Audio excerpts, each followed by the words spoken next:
আমি কখনোই তোমাকে নিজের ওয়াইফ হিসেবে মানতে পারবো না আফরা। তোমার মতো থার্ড ক্লাস একটা মেয়ে আমার ওয়াইফ ভাবতে বিরক্ত লাগে আমার। আপনি এভাবে কথাটা বলতে পারলেন? হয়তো আপনার মতো সোনার চামচ মুখে নিয়ে জন্মায়নি তাই বলে আমাকে এভাবে অপমান করার অধিকার কিন্তু আপনাকে দেইনি। সো নেক্সট টাইম থেকে কিছু বললে ভেবেচিন্তে বলবেন। Just shut up duffer. একে তো উড়ে এসেছে, জুড়ে বসেছো, আবার বড় বড় কথাগুলো বলে পাশে থাকা টেবিলে জোরে একটা লাথি মেরে বেরিয়ে যায় নিবিড়। মাথায় হাত দিয়ে বসে পড়ে আফরা। রোজ রোজ এত অশান্তি আর ভাল লাগে না। আফরা ছিল নিবিড়ের বাবার বন্ধুর মেয়ে। আফরা মধ্যবিত্ত পরিবারের মেয়ে হলেও নিবিড়ের বাড়ির লোকেরা কখনোই তাকে সে নজরে দেখেনি।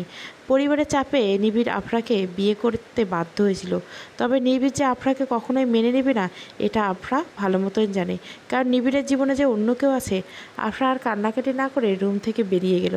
আফরা সরাসরি রান্নাঘরে চলে যায়। ওখানে নিবিড়ের মা রান্না করছিল। আফরাকে দেখে উনি বললেন, নিবিড় আবার কিছু বলেছে তাই না? আমার ছেলের ব্যবহারে আমারই লজ্জা লাগে আজকাল। মন খারাপ কারণ আফরা, একটু সময় দাও, সব ঠিক হয়ে যাবে। আফরা চুপচাপ কথাগুলো শুনে কোনো প্রতিউত্তর করে না। নিবিড়ের মায়ের কিছু কাজে সাহায্য করে রুমে ফিরে আসে। দুপুর হয়ে যাওয়ায় গোসলে চলে যায় সে।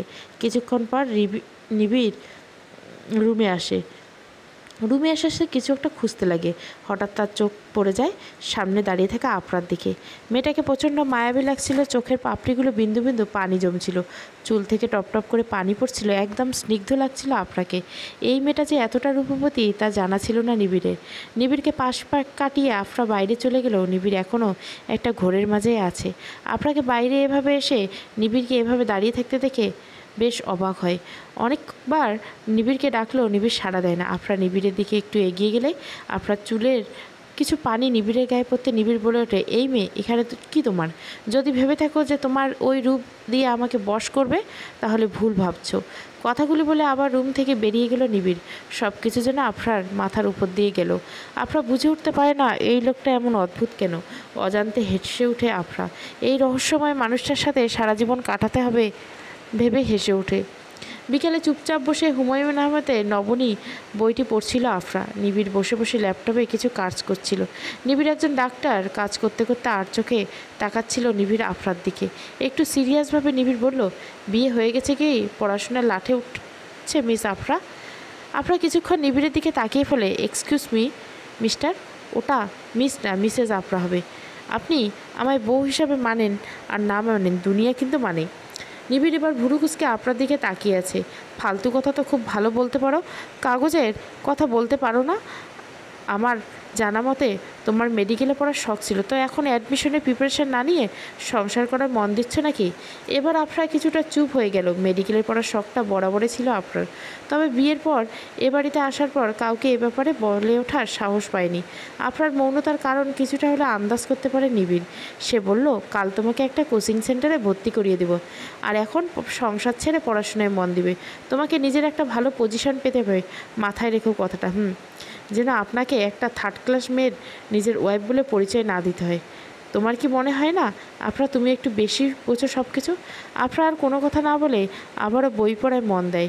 নিবিড় এই ছোট ছোট কেয়ারগুলো খুব ভালো লাগে আফরার। অনেক রাত হয়ে গেলেও আসার নাম নেই নিবিড়ের। আফরা সেই কখন থেকে নিবিড়ের জন্য অপেক্ষা করছে। দেরি হলে একবার ফোন করে দিতেই তো পারে যে আজ লেট হবে। এই লোকটা যে এতটা কেয়ারলেস কেন তা জানা নেই আফরার মনে খুব অদ্ভুত একটা খেয়াল এলো। কিছুদিন আগে নিবিড়ের হাতে একটা ডায়েরি দেখেছে। ভুলবশত নিবিড় হাত থেকে ডায়েরিটা ভিতরের একটা ছবি পড়ে গেছিলো। আফরার ছবিটা দেখতে চাইলে নিবিড় প্রচণ্ড রেগে যায়। আফরার মনে হয় সেই ছবিটা দেখার কৌতূহল যেন যায় না। আফরা আজ ঠিক করে নেয় সে ডায়েরিটা খুলে সেই ছবিটা দেখবে। কথা আর মতো কাজের জন্য আফরা নিবিড়ের টেবিল থেকে ডায়েরিটা নিয়ে এসে খুব সাবধানে ডায়েরিটা খোলে আফরা, কিন্তু ডায়েরিতে যা দেখে তার জন্য মোটেই প্রস্তুত ছিল না আফরার। ছবিটা দেখা মাত্র আফরার বুকে ধূপপানি কয়েক গুণ বেড়ে যায়। আফরা নিজের চোখে বিশ্বাস করতে পারছে না। আফরা কাঁপা কাঁপা হাতে ছবিটা তুলে ধরল। তখনই নিবিড়ের গাড়ির আওয়াজ পেলে আফরা দ্রুত ডায়েরিটা আবার আগের মতো রেখে দেয়। দরজা খুলে দিতে গেলেও এত রাত্রে আফরাকে জেগে থাকতে দেখে বিন্দুমাত্র অবাক হলো না নিবিড়। মেয়েটা যে কেমন তা এই কয়দিনই বেশ ভালোই বুঝে গিয়েছে। নিবিড় আফরার দিকে তাকিয়ে বলল, খাবার তো খাওনি অবশ্যই, আমি ফ্রেশ হয়ে আসি, তুমি খাবার রেডি করো। কথাগুলো বলেই রুমে চলে গেল নিবিড়। আফরাও চুপচাপ খাবার গরম করতে গেল। আফরা খাবার টেবিলে চুপচাপ খাচ্ছিল দুজনে। তখনই নিবিড় আফরাকে বলল, এখনও কি মনে পড়ে তাকে? খাওয়া বন্ধ হয়ে যায় আফরার। অবাক নয়নে নিবিড়ের দিকে তাকিয়ে বলে, আমাদের জীবনে কিছু মানুষ থাকে যাদের কখনো ভোলা যায় না, কিন্তু তাদের মনে করাটা উচিত না। আর কখনো এই ব্যাপারে প্রশ্ন করবেন না, খুশি থাকবো। কথাগুলো বলে খাওয়া ছেড়ে উঠে যায় আফরা। নিবিড় চুপচাপ বসে থাকে, তার মুখে অসহায়ত্বের চাপ। কিছুটা অপরাধবোধও কাজ করছে নিবিড়ের মাঝে। সকাল সকাল আফরাকে তৈরি হতে বলে গাড়ি নিয়ে বেরিয়ে যায় নিবিড়। নিবিড় আজ আফরার কোচিং সেন্টারে ভর্তি করাবে বলে ঠিক করেছে। অনেকক্ষণ পর করে আফরা তৈরি হয়ে বসে আছে, কিন্তু নিবিড়ের আসার নাম নেই। আফরা প্রচণ্ড বিরক্ত লাগছিল। আফরা নিবিড়ের মায়ের দিকে তাকিয়ে বলে, আচ্ছা মামুনি, বলো তো, তোমাদের মতো এত ভালো মানুষদের পরিবারে এমন একটা রাক্ষস জন্মালে কেমন করে? আচ্ছা, তোমার ছেলে হওয়ার আগে কি তুমি খুব রাক্ষসের গল্প পড়তে? কথাগুলো বলতে গিয়ে থেমে যায় আফরা। নিবিড়ের মা মিটমিট করে হাসতে দেখে খটকা লেগে আফরা। আফরা পিছনে তাকিয়ে দেখে নিবিড় দরজার সাথে হেলান দিয়ে দাঁড়িয়ে আছে। আফরা নিবিড়কে দেখা মাত্রই লাফিয়ে ওঠে। ওকে যে এখন কেউ বাঁচাতে পারবে না তা ভালোভাবে বুঝতে পারছে। নিবিড় রাগি চোখে আফরার দিকে তাকিয়ে বলে, লেট হচ্ছে, বাইরে এসো, কুইক। আফরা ভয়ে ভয়ে বাইরে এসে দেখে নিবিড় গাড়ির কাছে দাঁড়িয়ে ফোনে কথা বলছে। আফরা চুপচাপ গাড়ির কাছে দাঁড়িয়ে নখ কামড়াচ্ছিল। নিবিড় কথা শেষ করে আফরার দিকে তাকিয়ে বলে, নখ কামড়াচ্ছ কেন ডাফার? বাচ্চারাও এত নখ কামড়ায় না। তাকিয়ে না দেখে গাড়িতে ওঠো। আফরা ভয়ে ভয়ে গাড়িতে উঠে বসে। নিবিড়ও গাড়িতে উঠে বসে। তারপর আফরাকে উদ্দেশ্য করে বলে, তুমি যদি ভেবে থাকো আমি রোমান্টিকভাবে তোমায় সিট বেল্ট বেঁধে দেবো, তাহলে ভুল ভাবছো। জলদি সিট বেল্টটা বেঁধে নাও। আফরা রাগী দৃষ্টিতে নিবিড়ের দিকে তাকিয়ে সিট বেল্ট বেঁধে নিল। সব কিছু সময় পর তারা কোচিং সেন্টারে এসে উপস্থিত হলো। ভর্তি সব কিছু ঠিকঠাক করে বাইরে এসে তারা রাস্তার কাছাকাছি আসতে আফরা জেদ ধরে আইসক্রিম খাবে। আফরার এমন আবদার সরাসরি না করে দেয় নিবিড়। আফরা আবারও বলে, দেখুন, আপনার কাছ থেকে কিন্তু এই ফার্স্ট টাইম একটা জিনিস চাইলাম, তাও দিলেন না। নিবিড় প্রচণ্ড বিরক্তিতে ভুরু কুচকে বলে, সব সময় এত জেদ ভালো না আফরা। চুপচাপ গাড়িতে গিয়ে বসো, এখন আইসক্রিম খেলে ঠান্ডা লাগবে। আপনারা চুপচাপ গাড়ির দিকে অগ্রসর হয়। সামনে এখন একজনকে দেখে যাতে তার পুরো দুনিয়া থমকে যায়। তবে কি সেই অতীত এখনও তার পিছু ছাড়েনি? প্রহর অস্ফুট স্বরে নামটি উচ্চারণ করতে মাটিতে লুটিয়ে পড়ল আফরা। নিবিড় দ্রুত দৌড়ে আফরার কাছে এলো। হঠাৎ এভাবে আফরার জ্ঞান হারানোর কারণ খুঁজে পেল না নিবিড়। আফরাকে নিয়ে বাসায় চলে এলো নিবিড়। আফরার এমন অবস্থা থেকে প্রচণ্ড বিচলিত হয়ে উঠলেন নিবিড়ের মা। নিবিড় অনেক চেষ্টা করার পর আফরার জ্ঞান ফেরাতে সক্ষম হলো। কেউ কোনো প্রশ্ন করলো না আফরাকে।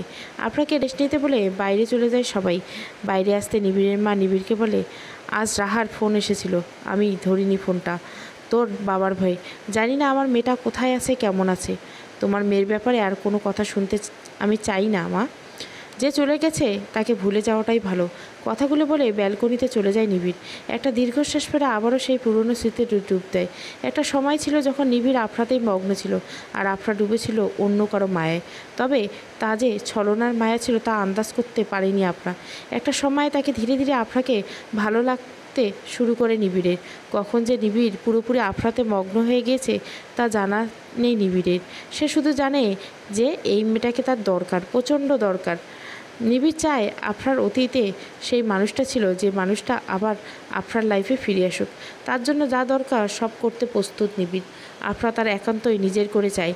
আর নিবিড় এই কাজটা যে তার বোন এত সহজে করে দিবে তা জানা ছিল না তার। তবু আজ নিবিড়ের মনে কোথাও একটা রাগ থেকেই গেছে আফরার প্রতি। তাই তো এখনও পুরোপুরি আপন করে নিতে পারেনি আফরাকে। নিবিড় কারোটাকে পিছনে ফিরে তাকায় নিবিড়। পেছনে নিবিড়ের বাবা দাঁড়িয়ে থাকতে দেখে বেশ অবাক হয় সে। নিবিড়ের বাবা কিছু কাজে দেশের বাইরে গিয়েছিল, হঠাৎ এভাবে সে দেশে ফিরে আসায় বেশ অবাক হয় নিবিড়। নিবিড়কে চুপ থাকতে দেখে নিবিড়ের বাবা বলে ওঠে, কোনো প্রবলেম নিবিড়? তোমাকে চিন্তিত দেখাচ্ছে। না, তেমন কোনো প্রবলেম নেই। তুমি হঠাৎ ফিরে এলে যে? কাজ শেষ হয়ে গেল, চলে এলাম। ও চলো ভিতরে যাই। দুপুরে একটা জরুরি ফোন পেয়ে নিবিড় দ্রুত হসপিটালে চলে আসে। সে দ্রুত তার কেবিনে বসে কিছু রিপোর্ট চেক করতে থাকে। নিবিড়ের মুখে ক্রমশই বিষণ্ণতা ছেয়ে যায়। নীরবতা এখন কি করা উচিত সে বুঝতে পারছে না। তবে এটা ভালো করে বুঝতে পারছে যে তার সাথে আফরার জীবন জড়িয়ে গেলে আফরা কখনো খুশি থাকতে পারবে না। নিবিড় দ্রুত হসপিটালে কাজ শেষ করে বাসায় চলে আসে। বাসায় এসে দেখে আফরা বিষণ্ণ মন নিয়ে চুপচাপ বসে আছে। নিবিড়ও গিয়ে চুপচাপ তার পাশে বসে আর বলল, এখনও তাকে খুব মনে পড়ে তাই না? আফরা এক পলক নিবিড়ের দিকে তাকিয়ে মাথা নিচু করে বলল, যাদেরকে মনে নিজের কষ্ট পাওয়ার চান্স থাকে তাদেরকে মনে রাখাটাই উত্তম। তবে জানেন তো, কিছু মানুষকে মনে রাখা দরকার, তাদের কষ্টটা তাদের ফিরিয়ে দেওয়ার জন্য হলেও তাদেরকে মনে রাখা দরকার। যদি কখনো তার কাছে ফিরে যাওয়ার সুযোগ পাও তাহলে কি করবে আফরা? এমন শীতল কণ্ঠে নিবিড়ের বলা কথাগুলো শুনে বেশ অবাক হলো আফরা। কিছুটা বিষণ্ণতা নিয়ে বলে, আমি কখনোই তার কাছে ফিরে যাব না। সেই মানুষটা যদি সেদিন আমার মূল্য বুঝে নেই, সে আজও আমার মূল্য বুঝবে না। আফরা আর কোনো প্রশ্ন না করে নিবিড় চুপ করে রইল। আফরা কিছুটা হলেও আন্দাজ করতে পারলো যে নিবিড় কোনো কারণে আপসেট। কিছু সময় নীরবতার পর নিবিড় আবারও আফরাকে উদ্দেশ্য করে বলল, সকালে তুমি এমন কাকে দেখেছিলে আফরা? মুহূর্তে চমকে উঠল আফরা। মনে পড়ে গেল প্রহরের মুখটার, মনে পড়ল কতটা ভালোবাসত আফরা প্রহরকে, কিন্তু প্রহর তার ভালোবাসার মূল্য দেয়নি, ঠকিয়েছে তাকে। আফরা এমন ভাবনায় ডুবে থাকতে দেখে নিবিড় বলে ওঠে, এই যে চিন্তামণি, এত ভেবে না হয়ে ফ্রেশ হয়ে আসেন, আপনাকে নিয়ে একটু বের হব, আপনার মুড ফ্রেশ হয়ে যাবে। বিন্দুমাত্র অবাক হলো না আফরা, কারণ ও জানে নিবিড় ক্ষণে ক্ষণে রং বদলাতে পারে। এখন তার 1 মিনিট বসে থাকে সে আফরাকে আর একটা রামধমনক খাবে, তা জানা আছে তার। তাই সে চুপচাপ উঠে ফ্রেশ হয়ে গেল। নিবিড় আফরাকে নিয়ে একটা লেকের ধারে এলো। তবে এখানে এসে আফরার মনটা আরও খারাপ হয়ে গেল। এইখানে প্রহরের সাথে অজস্র স্মৃতি জড়িয়ে আছে আফরার, তবুও সেসব ভুলে থাকার চেষ্টা করছে সে। আফরাকে এখানে চুপ থাকতে দেখে নিবিড় বলে ওঠে, চঞ্চল মেয়েগুলো হঠাৎ খুব বেশি শান্ত থাকলে ব্যাপারটা খুব ভয়ানক হয়। আফরা বিরক্ত হতে ভুরু কুচকে নিবিড়ের দিকে তাকাতে নিবিড় আবারও বলল, না বলা যায় না, মনে মনে আবার কাকে মেরে ফেলার প্ল্যান করছে। নিবিড় এমন কথায় বোকা বেনে যায় আফরা, বুঝে উঠতে পারে না তার এখন কি করা উচিত। কিন্তু মনে মনে আফরা প্রচণ্ড রেগে যায়। রাগী দৃষ্টিতে নিবিড়ের দিকে তাকাতে নিবিড় বলে, আমি কিন্তু কোনো পিচ্চির রাগকে ভয় পাই না। আফরার রাগ এবার সপ্তম আকাশে পৌঁছে যায়। চিত্তকার করে বলে ওঠে, আপনাকে আমার পিচ্চি মনে হয়? অবশ্যই, আমার থেকে পুরো 9 বছরের ছোট তুমি। আমার দুর্ভাগ্য যে আমার কপালে একটা বাচ্চা জুটেছে। দুর্ভাগ্য আপনার না আমার, যে আমার কপালে একটা বুড়ো বর জুটেছে। মানে ইনডাইরেক্টলি তুমি আমাকে বুড়ো বলতো? না তো, আমি ডাইরেক্টলি আপনাকে বুড়ো বললাম। কথাগুলো বলে আনমনে হেসে ওঠে আফরা। আফরার মুখের হাসি দেখে কিছুটা শান্তি পায় নিবিড়, তবুও সেই রিপোর্টগুলো চিন্তা রয়েই গেছে তার। কিছুক্ষণ ঘোরাঘুরি করে ওরা বাড়ি ফিরে এলো। অন্যদিকে একটা দেওয়ালে পুরো জুড়ে আফরার ছবি লাগানো, তার সামনে দাঁড়িয়ে আছে এক সুদর্শন পুরুষ। তার হাত কেটেছে, রক্ত ধরছে, সেদিকে তার কোনো খেয়াল নেই। সে এক ধ্যানে তাকিয়েছে আফরার ছবিগুলোর দিকে। আনমনে সে বলে উঠল, ডক্টররা তো পাষাণ হয়, তারা চোখের সামান্য কত মানুষের মৃত্যু দেখে, তার তবুও তোমার চোখের সামনে নিজের আপনজনদের মৃত্যু মিছিল দেখবে। আমার থেকে আমার প্রেয়সীকে কেড়ে নিয়েছো তুমি, তোমাকে তো কোনো দিন ভালো থাকতে দিব না। দূরত্ব যখন তুমি তৈরি করে দিয়েছো, তখন না হয় দূর থেকে ভালোবাসবো আমার শুভ্রপরীকে। ভোরের আলো চোখে পড়তে ঘুম ভেঙে যায় আফরার। আনমোড়া ভেঙে নিবিড় কোথাও দেখতে পায় না। ফ্রেশ হয়ে নিচে চলে যায়, সেখানে নিবিড়কে দেখতে পায় না। কিন্তু নিবিড়ের ব্যাপারে কাউকে জিজ্ঞাসা করবে না সে, নিয়ে সংশয় পড়ে গেছে। আফরার অবস্থা বুঝতে পেরে নিবিড়ের মা আফরাকে বলে, একটা ইমার্জেন্সি আশায় নিবিড় সকালে হসপিটালে চলে গেছে, এত ভয় পাওয়ার কিছু হয়নি। আফরা খানিকটা লজ্জা পেয়ে যায়। আফরা রান্নাঘরে গিয়ে নিবিড়ের মায়ের রান্নার কাজে সাহায্য করছে। নিবিড়ের বাবার জন্য চা নিয়ে আসে। আফরা নিবিড়ের বাবার সামনে চা দিয়ে বলে, আঙ্কেল তোমার চা। আফরার কথায় নিবিড়ের বাবা ওর দিকে গম্ভীরভাবে তাকিয়ে বলে, তোমার থেকে আমি এটা আশা করিনি। নিবিড়ের বাবার কথায় আফরার মুখ একদম শুকিয়ে যায়। বিয়ের পর এ বাড়িতে সাথে মানিয়ে নেওয়ার চেষ্টা করছে, তবুও কি কোথাও খামতি থেকে গেল? আফরাকে দেখে নিবিড়ের বাবা বলল, এরপর থেকে আমাকে আঙ্কেল না বলে বাবা বলবে। ব্যাপারটা বুঝতে পেরে মুচকি হাসে আফরা। দুজনে টুকটাক কথা বলছিল, তখন ওই দরজায় বেল বাজলে আফরা দরজা খুলে দেয়। আফরা নামে একটা পার্সেল আছে। আফরা পার্সেলটা নিয়ে রুমে যায়। আফরা কৌতূহল দমাতে না পেরে দ্রুত পার্সেলটা খুলে ফেললো। পার্সেলের ভেতরে কাগজ দেখে আফরার পুরো দুনিয়া উল্টে গেল। আফরার চোখগুলো ঝাপসা হয়ে গেল। আফরার চোখ দিয়ে দুফোঁটা জল গড়িয়ে পড়ে, আর মনে বলে ওঠে ডিভোর্স পেপার। কাঁপা কাঁপা হাতে ডিভোর্স পেপারগুলো তুলে ধরলো আফরা। নিজের চোখকে যেন বিশ্বাস হচ্ছে না তার। নিবিড় যদি ডিভোর্সটা চাইতো, সেটা তো সরাসরি আফরাকে বলে দিতে পারতো। এভাবে কাগজ পাঠানোর কারণ খুঁজে পেল না আফরা। তারপর আবার সেখানে নিবিড়ের সাইনও আছে। আফরা কাগজগুলি হাতে নিয়ে চুপচাপ বসেছিল, তখনই রুমে আসে নিবিড়। রুমে ঢুকতে ঢুকতে বলল, তৈরি হয়ে না আফরা, তোমাকে কোচিংয়ে নামিয়ে দিয়ে আমি হসপিটালে যাব। আফরা কোনো রেসপন্স না পেয়ে নিবিড় আফরার দিকে এগিয়ে গিয়ে বলে, আফরা। আফরা এবার মাথা তুলে তাকায় নিবিড়ের দিকে। কোনো কথা না বলে কাগজগুলো নিবিড়ের হাতে দিল। নিবিড় কাগজগুলো দেখতে চমকে উঠল। বিস্ফোরিত নয়নে আফরার দিকে তাকায় সে। মেয়েটা কেঁদে কেঁদে একদম চোখ মুখ লাল করে ফেলেছে। নিবিড় চোখ কাগজগুলো রেখে বলল, বিলিভ মি আফরা, আমি এগুলো পাঠাইনি। আমি জানি না এটা কে পাঠিয়েছে, কেন পাঠিয়েছে, তবে একটা কথা মাথায় রেখো, এত সহজে আমার থেকে মুক্তি পাবে না। আফরা এখন নীরব থাকতে দেখে নিবিড় আবার বলল, এসব ফালতু চিন্তা মাথা থেকে বের করে জলদি তৈরি হয়ে নাও, লেট হচ্ছে। আফরা কোনো কথা না বলে চুপচাপ ড্রেস নিয়ে ওয়াশরুমে চলে গেল। নিবিড় আফরাকে কোচিংয়ের সামনে নামিয়ে দিয়ে হসপিটালে চলে দিল। অন্যদিকে অন্ধকারে ঘরে সিগারেট নিয়ে বসে আছে একজন। সিগারেটটা ফেলে ফোন হাতে কাউকে ফোন করলো। আজকের মাঝে কাজটা শেষ করতে চাই আমার, কথাটা বলে ফোনটা রেখে দিল। মুখে তার রহস্যময়ী হাসি। সামনে দেওয়ালে লাগানো আফরার ছবির দিকে তাকিয়ে বলল, তুমি আমার না তো কারো না। কোচিং শেষে বাইরে এসে দাঁড়িয়ে আছে আফরা। নিবিড়ের নিতে আসার কথা ছিল, কিন্তু অনেকটা সময় চলে যাওয়ার পরেও নিবিড় আসে না। আফরা কয়েকবার ফোন করে নিবিড়কে, কিন্তু রিসিভ হয় না। রাস্তাটা আফরার চেনা বলে সে সামনের দিকে এগোতে থাকে। কিছুটা রাস্তা এগোনোর পর আফরা নিবিড়ের গাড়ি দেখতে পায়। আফরা গাড়িতে উঠে আসার পর দেখে নিবিড়ের মাথায় ব্যান্ডেজ। উত্তেজিত হয়ে উঠে সে নিবিড়ের দিকে তাকাতে নিবিড় বলে, ছোট্ট একটা অ্যাক্সিডেন্ট হয়েছে, তেমন চিন্তার কিছু নেই। আফরা আর বিচলিত হয় না। আপনার একটু কেয়ারফুল হওয়া উচিত। আপনার চোখগুলো ছলছল করছে। আপনার অবস্থা বুঝতে পারে নিবিড়। দেখো আফরা, লাইফে এমন ছোট বড় অনেক সমস্যা আসবে, দুর্ঘটনা ঘটবে, তাই বলে কি এভাবে ভেঙে পড়লে চলে? জীবনে যতই সমস্যা আবশ্যক না কেন, নিজের লক্ষ্য থেকে সরে যাবে না। কথা ঘোরানোর জন্য নিবিড় আবার বলে ওঠে, লিসেন আফরা, আজ থেকে তোমার স্বপ্ন পূরণের লড়াই শুরু হলো। প্রথম দিন থেকে ভালোভাবে মনোনিবেশ করবে, এটাই। চারিদিকে জিনিসে কম মন দিবে, নিজের লক্ষ্যে অটল থাকবে। আফরা খুব মন দিয়ে নিবিড়ের কথাগুলো শুনলো, কিন্তু কোনো প্রতিউত্তর করলো না। বাসায় এসে থেকে আফরা নিবিড়ের সাথে একটাও কথা বলল না। নিবিড় খানিকটা আন্দাজ করলো ব্যাপারটা। আজকের অ্যাক্সিডেন্টটা যে শুধু অ্যাক্সিডেন্ট ছিল তা না, সে বুঝতে পারছে। তবে সেই ডিভোর্স পেপারটা কে পাঠিয়েছিল, এটাই মাথায় ঢুকছে না তার। দুপুরে নিবিড়ের খাবারের রুমে নিয়ে আসছিল আফরা। নিবিড় খানিকটা বিরক্ত হলেও প্রকাশ করলো না। আফরার এই ছোটো ছোটো কেয়ারিংগুলো ভালো লাগে তার। এই মানুষটা তো সে সারা জীবন নিজের করে চেয়েছিল নিবিড়। তবুও যখন তারই মনে পড়ে আফরা অন্য কাউকে চেয়েছিল, তখন না চাইতে আফরাকে কষ্ট দিয়ে ফেলে সে। দুপুরের খাবার খেয়ে রেস্ট নিচ্ছিল নিবিড়। অনেকক্ষণ হলো আফরাকে দেখছে না। কোথায় গেল মেয়েটা? নিবিড় জানে আফরার মুড খারাপ, তাই নিবিড় আফরার মুড ঠিক করার জন্য কিছু করতে চাইলো। নিবিড় বেশ কয়েকবার আফরাকে ডাকলো। কিছুক্ষণ পর আফরা রুমে এলো। নিবিড় আফরাকে উদ্দেশ্য করে বলল, টেবিলের উপর একটা বই আছে, নিয়ে আসো। আফরা খানিকটা অবাক হয়ে ভুরু কুচকে বলল, বই দিয়ে কী হবে? বই দিয়ে ফুটবল খেলবো, ইডিয়েট। আফরা আর কোনো কথা বলে না, বই নিয়ে আসে। নিবিড় বই থেকে কিছু গুরুত্বপূর্ণ টপিক মার্ক করে আফরাকে পড়তে বসিয়ে দেয়।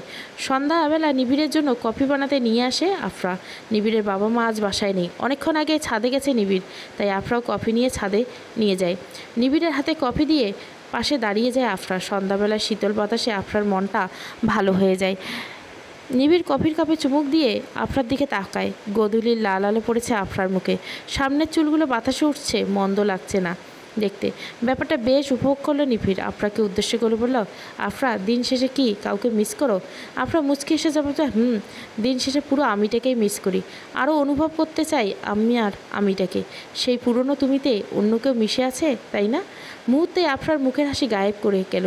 নিবিড় আবার প্রশ্ন করলো, এখনও বুঝি খুব ভালোবাসে তাকে? আফরা নিবিড়ের প্রশ্নে উত্তর না দিয়ে নিবিড়কে প্রশ্ন করো, ভালোবাসতেন আমাকে? আফরা প্রশ্নে অবাক হয়ে যায় নিবিড়, তবুও বলে, তোমার মতো একটা থার্ড ক্লাস মেয়েকে আমি ভালোবাসবো ভাবলে কি করে? কথাগুলো বলে চলে গেল নিবিড়। আফরা আনমনে হেসে উঠলো আর বলল, ভালোবাসবে অথচ প্রকাশ করবে না। রাতের বেলা একটা ইমার্জেন্সি আসে, হাসপাতালে চলে গেল নিবিড়।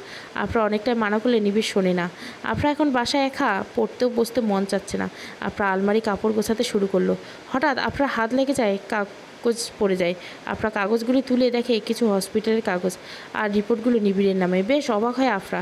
রিপোর্টগুলি দেখে কিছু বোঝে না আফরা। যে এগুলো নিয়ে অনলাইনে সার্চ দেয়, তারপর তেমন কিছুই বোঝে না। আফরা রিপোর্টগুলোর কিছু ছবি তুলে রাখে, তারপর রিপোর্টগুলো আগের মতো করে রেখে দেয়। আফরা বেশ চিন্তিত রিপোর্টগুলি নিয়ে। কি হয়েছে নিবিড়ের? আর রিপোর্টগুলি নিবিড় লুকিয়ে রাখছিল কেন? অন্যদিকে অন্ধকার রুমে চারিদিকে অসংখ্য কাচের টুকরো পড়ে আছে। এখানে বসে থাকা লোকটার হাত কেটে রক্ত পড়ছে। প্রচণ্ড রেগে আছে সে। সামনে থাকা লোকগুলির উদ্দেশ্যে চিৎকার করে বলল, একটা কাজ হয় না তোদের দ্বারা। আজকের মাঝে যেভাবেই হোক ওই নিবিড়ের লাশ আমার চাই। যে কোনোভাবে আমার থেকে আমার ভালোবাসাকে কেড়ে নিচ্ছে, তার থেকে তার প্রাণটা কেড়ে নিব আমি। রাত প্রায় 12টা বাজে, এখনও নিবিড়ের আসার নাম নেই। কখনো এত দেরি হলে নিবিড় বাসায় ফোন করে দেয়, কিন্তু আজ সে ফোন করেনি। আফরা বেশ কয়েকবার ফোন করেছিল নিবিড়কে, নিবিড়ের ফোন বন্ধ। আফরা বেশ জানি খুব টেনশন হচ্ছে। সকালে এমন একটা অ্যাক্সিডেন্ট, আর এখন নিবিড়ের বাড়ি না আসা নিয়ে খুব ভয়ে সে। আফরা নিবিড়ের হাসপাতালে ফোন করে। সেখান থেকে বলে নিবিড় নাকি অনেকক্ষণ আগে হাসপাতাল থেকে বেরিয়ে যায়। আফরার ভয় আরও কয়েক গুণ বেড়ে যায়। টেনশনে চোখ মুখ শুকিয়ে গেছে মেয়েটা। কি করবে বুঝতে পারছে না সে। আফরা নিবিড়ের দিকে একটা ফোন দিয়ে নিবিড়কে কথা যায়, কিন্তু সে বলে নিবিড় নাকি বাসায় যাওয়ার জন্য রেডি হয়েছে। আফরার টেনশন যেন দ্বিগুণ হয়ে যায় বেশি। হঠাৎ আফরার ফোন বেজে উঠল। আফরা যা শুনলো তাতে তার পুরো পৃথিবী উল্টে গেল। ফোনের ওপাশের লোকের কথা, বাকি কথাগুলো আর আফরার কানে ঢুকলো না। তার আগেই আফরার হাত থেকে ফোনটা পড়ে গেল। অপর পাশের মানুষটার কথা তার কানে গেল না আফরার।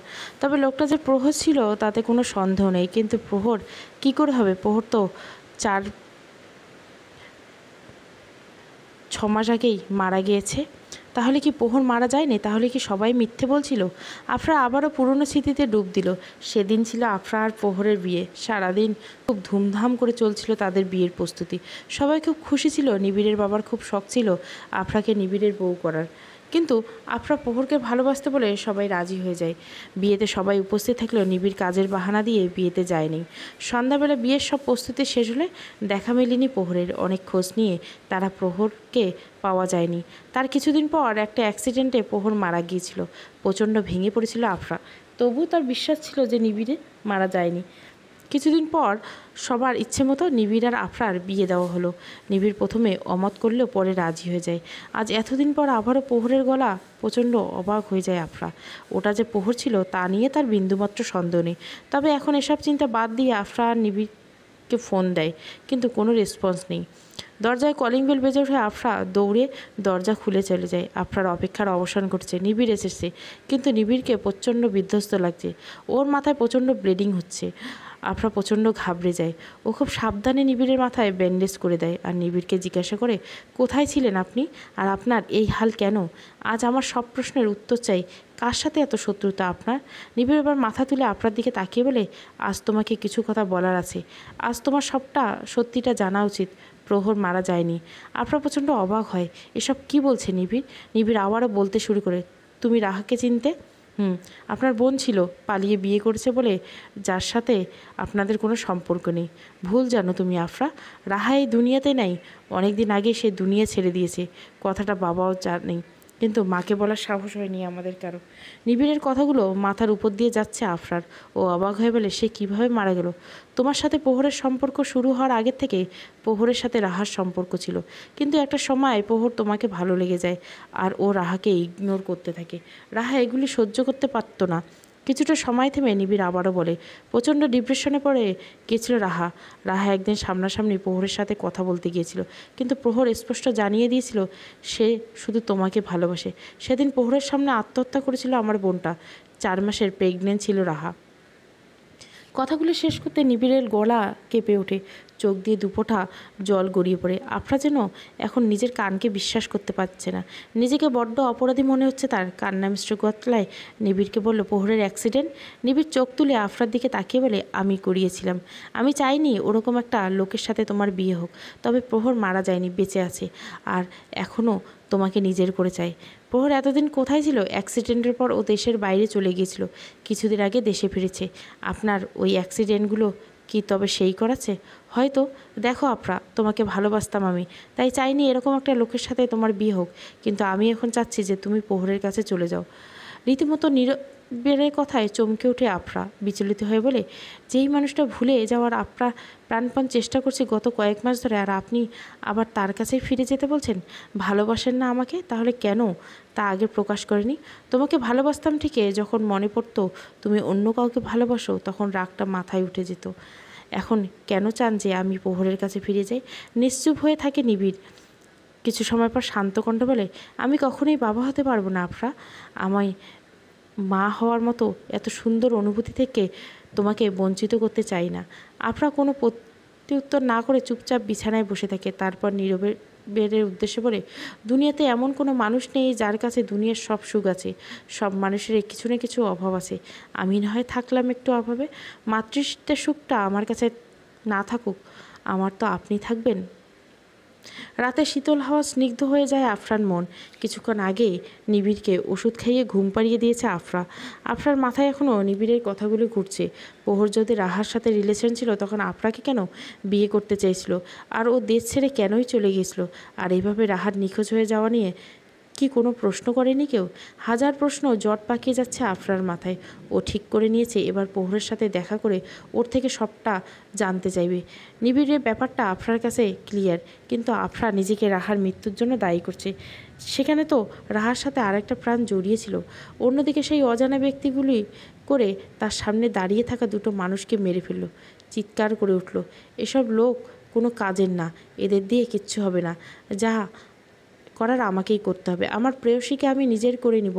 আফরা শুধু আমার, আমি ওকে অন্য কারো হতে দিব না, বাঁচতে দিব না। আমি ওই নিবিড়কে যেভাবে হোক তার বোনকে শেষ করছি সেভাবে তাকে শেষ করব।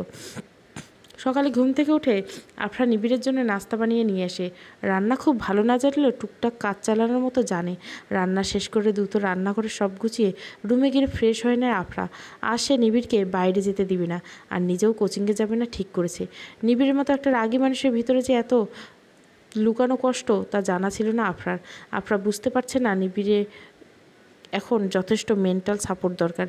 আফরা রুমে এসে নিবিড়কে ঘুম থেকে তুলে দেয়, তারপর ফ্রেশ হতে নিতে বলে। নিবিড় ফ্রেশ হতে চলে যায়। নিবিড় ওয়াশরুমে যাওয়ার পর আফরার একটা ফোন আসে। আফরা গিয়ে ফোনটা ধরে। অপর পাশের মানুষটা ফোন রিসিভ হতেই বলে, কাজ হয়ে গেছে স্যার, এখন সব প্রমাণ আমাদের হাতে, আমরা যে কোনো সময় সবটা ফাঁস করে দিতে পারি। আফরা এর পরিপ্রেক্ষিতে কিছু বলার আগে লোকটা ফোন কেটে দেয়। আফরা এসব কিছুই বুঝতে পারল না, সব কিছু তার মাথার উপর দিয়ে যাচ্ছে। নিবিড় আবার কী করতে চাইছে? আবার কোনো বিপদে পড়বে না তো সে? আফরা সবটা জানতেই হবে। নিবিড় ফ্রেশ হয়ে আসলে আফরা ওকে নাস্তা দিয়ে নিজেও নাস্তা করে নেয়। সেই ফোনের ব্যাপারে আর কোনো কথা বলে না আফরা। নিবিড় আফরাকে কালকের ব্যাপারে কিছু বলতে চাইলেও আফরা এড়িয়ে যায়। নিবিড় আফরাকে বলে, ওইসব চিন্তা মাথা থেকে বের করে নিজের স্বপ্ন পূরণের দিকে মন দাও আফরা। সারাদিন এসব নিয়ে ভাবলে তোমার স্বপ্ন পূরণ হবে না। আফরা নিবিড়ের প্রশ্নের কোনো উত্তর দেয় না, তবে সে মনে মনে ঠিক করে নেয় যে আজ যে করে হোক নিজেকে নিবিড়ের যোগ্য করে তুলবে। ভুলে যাবে নিজের জীবনের পুরনো কালো অধ্যায়। আর সেই মানুষটাকে যদি সহজে হবে না, তবুও চেষ্টা করবে নতুনভাবে শুরু করার। কেটে গেছে দুটো দিন। সেদিনের পর সেই টপিক নিয়ে আর কোনো কথা হয়নি। নিবিড়ে এখন যথাসম্ভব এড়িয়ে চলে আফরাকে। এই ব্যাপারটা মোটেও ভালো লাগে না আফরার। নিবিড়কে সে ভালোবাসে না ঠিকই, তবে নিবিড়ের ইগনোর একদম সহ্য হয় না আফরার। এক মুহূর্তে নিবিড়ের সাথে কথা না বলে দম বন্ধ হয়ে আসে আফরার। এমনটা কেন হয় জানা নেই, তবে কি নিবিড়কে ভালোবেসে ফেলছে আফরা? আর কিছু ভাবতে পারে না আফরা। গিয়ে বই নিয়ে বসে। এই দুদিন নিবিড় আফরাকে নিয়মিত কোচিংয়ে নিয়ে গেছে, কিন্তু প্রহরের সাথে দেখা করার ইচ্ছেটা আফরার থেকে গেছে। ও প্রহরের থেকে জানতে চায় যে আফরার সাথে এমনটা কেন করলো। দুদিন আফরার মন খুব খারাপ থাকায় নিবিড় ঠিক করেছিল আজ আফরাকে নিয়ে তার বাবা মার কাছে যাবে। সেই মতো নিবিড় আফরাকে নিয়ে বেরিয়ে যায়। আফরাদের বাসায় যাওয়ার আগে নিবিড় আফরাকে নিয়ে একটা শপিং মলে যায়। টুকটাক কিছু কেনাকাটা করার পর নিবিড়ের একটা ফোন আসে, সে একটু সরে যায়। আফরা এক জায়গায় দাঁড়িয়েছিল, তখন সামনে একজনকে দেখে প্রচণ্ড অবাক হয়। আফরার যেন মনে হচ্ছিল ওর সামনে প্রহর ছিল। আফরা আরেকটু এগিয়ে যেতে গেলেও সামনে আর কাউকে খুঁজে পায় না। আফরা নিজের মনের ভুল ভেবে ফিরে যায়। আরও কিছু টুকিটাকি কেনাকাটা করে নিবিড় আর আফরা আফরাদের বাড়ির উদ্দেশ্যে রওনা দেয়। এতদিন পর বাড়ি যেতে পারবে ভেবে আফরার মনটা সত্যি ভালো হয়ে যায়। বেশ খানিকক্ষণ পর আফরাদের বাসায় পৌঁছে ওরা। আফরাদের বাসাটা শহর থেকে কিছুটা দূরে। বাসায় ঢুকে আফরা তার বাবা মায়ের সাথে কথা বলতে শুরু করে। আফরা আনন্দ যেন আজকে ধরছে না। ব্যাপারটা নিবিড়েরও ভালো লাগছে। এতদিন পর আফরাকে প্রাণ খুলে হাসতে দেখে। আফরা না খাবার রেডি করছিল। আফরা সেখানে গেলে আফরার মা আফরাকে বলে, দেখ মা, জানি তোর বিয়ে আর নিবিড়ের বিয়েটা অ্যাক্সিডেন্টলি হয়ে গেছে, তাই বলে কি নিজের অতীত নিয়ে বসে থাকলে হবে? পুরনো সব কিছু ভুলে নতুন করে শুরু কর নতুন নিজের জীবনটা। নিবিড় তোকে খুব ভালোবাসে, ও তোকে ভালো রাখবে। আফরা ওর মায়ের পরিপ্রেক্ষিতে শুধু বলে, আমি চেষ্টা করব। কিছুক্ষণ আফরাদের বাড়িতে থেকে রাতের খাবার খেয়ে নিবিড় আর আফরা সেখান থেকে চলে যায়। গাড়িতে ওঠার পর নিবিড় বলে, তোমার জন্য একটা সারপ্রাইজ আছে আফরা, তোমাকে আজ সব কিছুর প্রমাণ দিব। নিবিড় কোনো কথার মানেই বুঝলো না আফরা, তবে নিবিড়ের মাথায় যে বেশ বড় কিছু চলছে তা স্পষ্ট বুঝতে পারছে সে। নিবিড় আফরাকে বেশ জনশূন্য একটা জায়গায় নিয়ে যায়। আফরার এবার বেশ ভয় হলো। সে ভয়ে ভয়ে নিবিড়কে জিজ্ঞাসা করলো, আমরা এখানে কেন আসলাম? তোমাকে মেরে এখানে গুম করে যাবো তাই? নিবিড়ের কথায় আফরা একদম হকচকিয়ে গেল। আফরা কিছু বলার আগে নিবিড় আবার বলল, এত ভয় পাও কেন ডাফর? একটা কাজে এসেছি, একটু ওয়েট করো, সব বুঝতে পারবে, এত ভয়ের কিছু নেই। আফরা আর কোনো কথা বলে না, কারণ ও জানে এখন বেশি কথা বলে নিবিড় পুরো রেগে যাবে, তারপর ওকে মেরে গুম করে দিতেও পারে। কিছুক্ষণ পর একজন মাস্ক পরা লোক এসে নিবিড়কে কিছু একটা দেয়। নিবিড় সেটা নিয়ে নেয় চুপচাপ।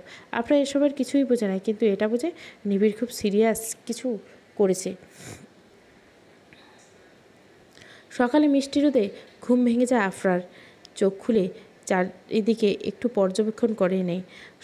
আজ সকালটা যেন খুব বেশি সুন্দর লাগছে, কিন্তু তা জানা নেই আফরার। নিবিড় এখন ঘুমাচ্ছে। আফরা আলতো হাতে নিবিড়ের হাত বুলিয়ে দেয়। ওই শখটা আফরার অনেক দিনের, আর সাহস করেই নিল। নিবিড়ের চুলে আলতোভাবে হাত বুলিয়ে দিতেই মুচকি হেসে উঠে আফরা। নিবিড় একটু নড়ে উঠতে আফরা দৌড়ে ওয়াশরুমে চলে যায়। আফরা ফ্রেশ হয়ে বাইরে রান্নাঘরে চলে যায়। টুকটাক কাজ শেষে আফরা রুমে এসে নিবিড়কে ডেকে দেয়। নিবিড় ফ্রেশ হয়ে নাস্তা খেয়ে হসপিটালে চলে যায়। আফরার আজ কোচিং নেই। আফরা বই নিয়ে বসে আছে, তখনই আফরার ফোন বেজে ওঠে। নিবিড়ের ফোন ছিল। আফরা বেশ অবাক হয়ে যায়। নিবিড় মাত্র বাড়ি থেকে বের হলো, আবার এখন ফোন করছে। আফরা কিছু না ভেবে ফোনটা তোলে। আফরা, জলদি তৈরি হয়ে নাও, তোমাকে নিয়ে এক জায়গায় যাব। আফরাকে কিছু বলার সময় না দিয়ে নিবিড় ফোন কেটে দেয়। আফরা দ্রুত তৈরি হয়ে নেয়। আফরা বিস্ময়িত নয়নে তার সামনে দাঁড়িয়ে থাকা মানুষটার দিকে তাকিয়ে থাকে। নিবিড় তাকে এত বড় সারপ্রাইজ দিবে বোঝা ছিল না আফরার। এতদিন পর চোখের সামনে প্রহরকে পেয়ে নিজের মনের রাগগুলো সামলাতে পারল না। ঠাটি একটা চর বসিয়ে দিল প্রহরের গায়ে। প্রচণ্ড রাগে অভিমানে বলল, আমার সাথে এমনটা কেন করলে তুমি? কেন নষ্ট করলে রাহা ও বাচ্চার জীবন? আফরার দু চোখ দিয়ে অঝরে ধারায় পানি ঝরছে। নিবিড় আফরাকে উদ্দেশ্য বলে, ওকে এসব বলে লাভ নেই আফরা, ও কখনোই তোমাকে ভালোবাসেনি। ও জানতো আমি তোমাকে ভালোবাসতাম, শুধুমাত্র আমার থেকে সবটা কেড়ে নেওয়ার জেদ ও তোমার সাথে এসব করেছিল। আফরা যেন নিজের কানকে বিশ্বাস করতে পারছে না। প্রহর কি তবে সত্যি কখনো ভালোবাসেনি ওকে? নিবিড় আবারও বলতে শুরু করলো, প্রহর আর আমি কলেজ লাইফে একসাথে পড়তাম। কোনো কারণবশত প্রহর প্রচণ্ড হিংসে করতো আমায়। আমার থেকে সব কিছু কেড়ে নেওয়ার তার উদ্দেশ্য ছিল। এই কারণে আমার থেকে রাহাকে কেড়ে নিয়েছিল, তারপর তোমাকে কেড়ে নিতে চাইতো। আফরা প্রচণ্ড ভেঙে পড়লো। প্রহর এতক্ষণ চুপ থাকলে এবার বলে, বিশ্বাস করো আফরা, আমি নিবিড়ের থেকে তোমাকে কেড়ে নিতে চেয়েছিলাম ঠিকই, তবে কখনো যে আমি তোমাকে সত্যি ভালোবেসে ফেলেছিলাম আমি বুঝতেই পারিনি। আফরা কিছু বলার আগে নিবিড় বলে, রাহাকে কেন মারলে প্রহর? আফরা অবাক হয়ে রইল। প্রহর ছলছল নয়নে তাকিয়ে বলল, আমি বুঝতে পারিনি রাহা এমন একটা কাজ করে ফেলবে। আমি ওকে বাচ্চাটা নষ্ট করতে বলছিলাম, তাই বলে ও আত্মহত্যা করে নেবে আমি বুঝতে পারিনি। কিছু বলার আগেই নিবিড়ে প্রহরের গালে দুটো চর লাগিয়ে দেয়। আফরা নিশ্চুপ হয়ে দাঁড়িয়ে রয়। তার মাথা কাজ করছে না। এসব কিভাবে হলো? প্রহর কিভাবে এমনটা করতে পারলো? কেটে গেছে কিছুদিন। আফরা এখন নিজের অনেকটা সামলে নিয়েছে। যতটা সম্ভব ভুলে যাওয়ার চেষ্টা করেছে সে। পড়াশোনায় মনোনিবেশ করছে আফরা। যে করে হোক মেডিকেলে চান্স পেতে হবে আফরাকে। আজকে নিবিড় সকাল সকাল হসপিটালে চলে গেছে। আফরা কখন থেকে কোচিংয়ের জন্য রেডি হয়ে বসে আছে, অথচ প্রহরের আসার নাম নেই। আফরা এবার বেশ রাগ দেখায়। এদিকে নিবিড় আর আফরার সম্পর্কটা বেশ ভালোই হয়েছে। বেশ খানিকক্ষণ পর নিবিড় আসে। আফরা এবার রাগে চুপচাপ দাঁড়িয়ে গাড়িতে গিয়ে বসে। পুরো রাস্তায় একটা কথা বলে না নিবিড়ের সাথে। নিবিড় কিছু বলে না। আফরা কোচিংয়ে নামিয়ে দিয়ে নিবিড় চলে যায়। কোচিং শেষে আফরা বাইরে এসে দেখে নিবিড় দাঁড়িয়ে আছে আর সকালের আগেই চলে এসেছে। ব্যাপারটা আফরার ভালো লাগলেও কিছু বলে না। আফরা চুপচাপ গিয়ে গাড়িতে বসে। কিছুটা সময় পর নিবিড় আফরাকে উদ্দেশ্য বলে, আমার খুব খিদে পেয়েছে আফরা। আফরা একটু তেজ দেখিয়ে বলে, তো খাবার খান, আমাকে বলেন কেন? আসলে আমার সামনে একটা চেরি ফল আছে, ভাবছিলাম সেটাই খাবো। আফরা কিছু না বলে ভুরু কুচকে তাকাতে নিবিড় বলে, রাগলে যে তোমার নাকের ডগাটা লাল হয়ে যায় তা কি তুমি জানো? আফরা ফিক করে হেসে দেয়। যদিও ঠিক করেছিল আজ নিবিড়ের উপর রাগ দেখাবে, তা আর হলো না। কেটে গেছে অনেক দিন, সময় তার আপন গতিতে চলছে। নিবিড়ের মাকে রাহার ব্যাপারে সবটা বলে দেওয়া হয়েছে। উনি একটু ভেঙে পড়লেও নিজেকে সামলে নিয়েছে। কাল আফরার অ্যাডমিশন টেস্ট, মেয়েটা মন প্রাণ লাগিয়ে দিয়েছে। নিবিড় এখন যথেষ্ট কেয়ার নেয় আফরার। ওদের সম্পর্কটা অনেকটা নর্মাল হয়ে গেছে। সকালবেলা আফরার পরীক্ষা। নিবিড় আফরাকে রাতে ঘুমিয়ে দ্রুত ঘুমাতে বললে আফরা ঘুমায় না। সে এখনও বই নিয়ে বসে পড়ে। মেয়েটা অসম্ভব রকমের টেনশন করছে, রীতিমতো ঘামছে। আফরাকে এমতো অবস্থায় দেখে নিবিড় বলে উঠলে, এই মেয়ে, কথা বললে শুনতে মন চায় না? বই রেখে ঘুমাতে আসো কুইক, তাহলে কাল হলে বেশ ফ্রেশ লাগবে। আর আজ রাতে পড়া দিয়ে বিশ্বজয় করে ফেলবে না তুমি। সব বইগুলো গুছিয়ে রাখো। নিবিড়ের কথা শুনে আফরার মন বেশ খারাপ হয়ে যায়। ও চুপচাপ বই রেখে ঘুমাতে যায়। সকালে ঘুম থেকে উঠে রেডি হয়ে নেয় আফরা। 10টায় পরীক্ষা শুরু, এখন 8:30 বাজে। প্রচণ্ড টেনশন হচ্ছে আফরার, যদি চান্স না হয়। নিবিড়ের বাড়িতে সবাই অনেক বুঝিয়ে আফরার টেনশন কমাতে পারে না। আফরা তার বাবা মাকে ফোন করে দোয়া চেয়ে নেয়। 9টার দিকে ওরা হলে পৌঁছায়। প্রচণ্ড টেনশন নিয়ে পরীক্ষা শেষ করে আফরা খুব একটা ভালো হয়নি, তবে খারাপও হয়নি, কিন্তু চান্স হবে কি না সেটা নিয়ে সন্দেহ আছে আফরার মেটার। বাইরে এসে এত হাজার হাজার মানুষের মাঝে নিবিড়কে খুঁজে পেতে বেশ কষ্ট হয় আফরার, তবুও পেয়ে যায়। এখানে বেশি সময় না থেকে নিবিড় আফরাকে নিয়ে একটা রেস্টুরেন্টে যায়। আফরা এখানে অনেক টেনশনে আছে, নিবিড় অনেক বলেও আফরার টেনশন কমাতে পারছে না। অবশেষে দুটো কোল্ড কফি অর্ডার করে দেয় নিবিড়। আফরা বেশ অবাক হয়ে যায়, আজকের আবহাওয়া বেশ ঠান্ডা, নিরিবিলি নর্মালি কোল্ড কফি খায় না। আফরা কিছু বলার আগে নিবিড় বলে, কোল্ড কফি তোমার জন্য অর্ডার করেছি, এমন আবহাওয়ায় এত ঘামছো কেন? আফরা চুপচাপ রইল, আশানুরূপ হয়নি পরীক্ষাটা, যদি চান্স না পায় তবে নিবিড়কে কী জবাব দেবে সে। প্রচণ্ড উচ্ছ্বাস অপেক্ষা করছে আফরার, আজ তার মেডিকেলের অ্যাডমিশন টেস্টের রেজাল্ট দিবে। কেন জানি না আজ নেগেটিভ চিন্তাগুলো আফরার মাথায় আসছে। নিবিড় অনেকক্ষণ ধরে রেজাল্ট করছে, আফরা টেনশনে নখ কামড়েছে। খানিক বাদে নিবিড় আফরার দিকে তাকিয়ে বলে, তোমার অ্যাডমিশন হয়নি আফরা? চুপ করে রইল আফরা, ও যেন এমন কিছুই আশা করছিল। নিজের ব্যর্থতাগুলো আজ উপলব্ধি করতে পারছে সে। নিবিড়ের কথার কোনো উত্তর না দিয়ে চুপ করে রইল সে। তার চোখ দিয়ে নীরবে দুফোঁটা জল গড়িয়ে পড়ল, যার দৃষ্টি অগোচর হলো না নিবিড়ে। আফরা একটু মুচকি এসে বলল, যে এই জিনিসটা আমি মন প্রাণ দিয়ে পাই তা কখনোই আমার হয় না। নিবিড় আফরার কথাগুলো শুনল না, শুধু দেখলো আফরার হাসির পেছনে লুকিয়ে থাকা অজস্র রাত জাগার কষ্টের কথা। মেয়েটা কতটা পরিশ্রম করছিল তা অজানা নিবিড়ে। নিবিড় বলে, লিসেন আফরা, সব জায়গায় যে সবাই সফল হয় তা কিন্তু নয়। জীবনে বড় কিছু করার জন্য ব্যর্থতা প্রয়োজন, এতে ভেঙে পড়লে হবে না, সামনের দিকে এগিয়ে যেতে হবে। আফরা নিবিড়ের কথাটা কতটা বুঝলো তা জানা নেই নিবিড়ে, তবে মেয়েটা যে অল্পতেই ভেঙে পড়ার মেয়ে না তা সে জানে। দিন কাটছে আপন নিয়মে। মেডিকেলে অ্যাডমিশন হয়নি বলে ভেঙে পড়েনি আফরা, রিঅ্যাডমিশনের জন্য চেষ্টা করছে। সামনের বার আবারও পরীক্ষা দিবে ঠিক করছে। আফরা আর নিবিড়ের সম্পর্কটা অনেকটা নর্মাল, নিজেদের অনেকটা মানিয়ে নিয়েছে তারা। হয়তো আফরা ভালোবাসতে শুরু করেছে নিবিড়কে, তবুও তার মনের মাঝে কোথাও না কোথাও প্রহরের স্মৃতিগুলো রয়েই গেছে। লোকে বলে প্রথম প্রেম নাকি ভোলা যায় না, কথাটা হয়তো সত্যি, তবে একটা কথাও আজ আফরার কাছে পরিষ্কার, মন থেকে চাইলে প্রথম প্রেম ভুলতেও নতুন করে অন্য কাউকে ভালোবাসা যায়। এতদিন প্রহরের কোনো খবর পায়নি আফরা, নিজে নিতে চায়নি। গতদিন প্রহর নিজেই আফরাকে কল দিয়েছে, সে নাকি শেষবারের মতো আফরার সাথে দেখা করতে চায়। আফরা চায়নি প্রহরের সাথে দেখা করতে, কিন্তু নিবিড় বলছে শেষবারের মতো যেন প্রহরের কথাগুলো শুনে নেয়। প্রহরের দেওয়া ঠিকানায় পৌঁছে যায় আফরা। আর সে একাই এসেছে, সে জানে তার যাই হোক প্রহর তার কোনো ক্ষতি করবে না। অন্ধকার রুমের মুখোমুখি দাঁড়িয়ে আছে প্রহর আর আফরা। প্রহরের মন জমে আছে আফরাকে না বলা হাজারো অনুভূতি, আর আফরার মনে আছে প্রহরের জন্য অসম্ভব ঘৃণা। আজ প্রহরের দিকে তাকাতেও ঘৃণা হচ্ছে আফরা প্রহরের দিকে চোখ তুলে তাকালো আফরা। এই প্রহর যেন তার বড্ড অচেনা।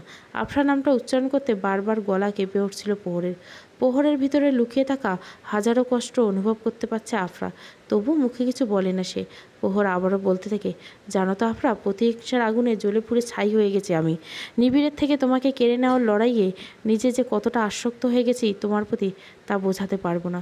তোমার জন্য আমি রাহার সাথে অন্যায় করেছি আমি জানি, তবে কবে যে তোমাকে এতটা ভালোবেসে ফেলেছি তা জানা নেই আমার। কতটা ভালোবাসলে যে তাকে ভুলে থাকা সম্ভব তা হয়তো তোমার জানা নেই, কিন্তু এটা জেনে রাখো যে আমি তোমাকে এতটাই ভালোবাসি যে তোমাকে ছাড়া এক মুহূর্ত থাকা সম্ভব নয়। অনেক চেষ্টা করেছি তোমাকে ভুলতে যাওয়ার, আমি পারিনি। তুমি তো আমার হবে না, তাহলে আমি আর এই পৃথিবীতে থেকে কি করব? যদি সম্ভব হয় তো আমাকে ক্ষমা করে দিও। কথাগুলো বলে আফরাকে কিছু বলার সুযোগ না দিয়ে প্রহর তার হাতে থাকা বন্দুকটা দিয়ে নিজের মাথায় গুলি করে চিৎকার করে ওঠে আফরা। প্রহরের অবস্থা দেখা হয় না আফরার, তার আগে সেন্সলেস হয়ে যায়। চোখ খুলতে নিজেকে হসপিটালে আবিষ্কার করে, তার হাতে ক্যানেলো করা। পাশে নিবিড় দাঁড়িয়ে থাকতে দেখে উঠে বসে আফরা। নিবিড় দ্রুত এসে আবার শুনিয়ে দেয় সে। প্রহরের ব্যাপারে জানতে চায় আফরা। নিবিড় বলে, প্রহর মারা গেছে আফরা।